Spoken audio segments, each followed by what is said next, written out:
On January 22nd, I watched Fatal Attraction, which came out in 1987. This is probably one of the most well-known movies from the 80s, and I'd basically already seen it thanks to an episode of Family Guy, so maybe my opinion was a little bit skewed going in, but it definitely didn't live up to the hype for me. Usually, for a thriller to be effective in its tension, it requires characters that you can sympathize with and understand the decisions they make, so when things go sideways, it feels like it could have happened to you. With Fatal Attraction, however, it all comes down to one decision by Dan Gallagher, played by Michael Douglas, to cheat on his wife. If the film really wants me to believe that Dan truly does love his wife, then the decision to cheat needs to be based on more than a random chance encounter with the first pretty girl that smiles at him, who, by the way, I found far scarier than pretty.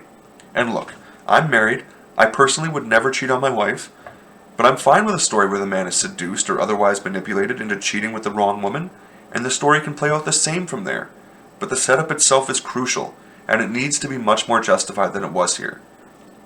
It's a problem a lot of simple horror movies tend to fall into.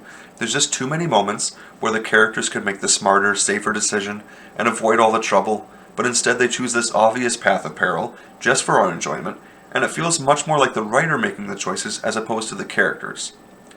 This movie was nominated for 6 Oscars, and they all kind of boggle my mind. But the most surprising have got to be the Best Writing nomination, and Glenn Close being nominated for Best Actress in a Leading Role. The writing isn't outright bad, it's just that none of the characters have any real depth past the roles they play in moving the plot forward, and given that there just isn't enough material for Glenn Close to work with, the nomination for Best Actress just didn't seem warranted.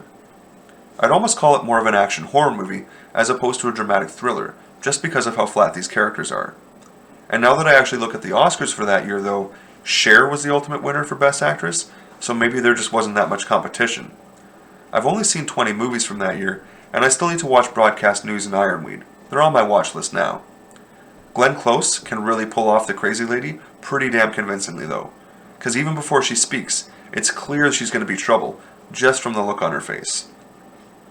This movie has a very clear and concise message to all men.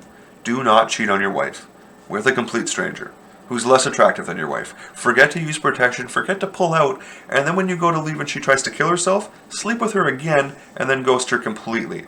Yeah, don't do that. For some reason, women don't like to be treated that way.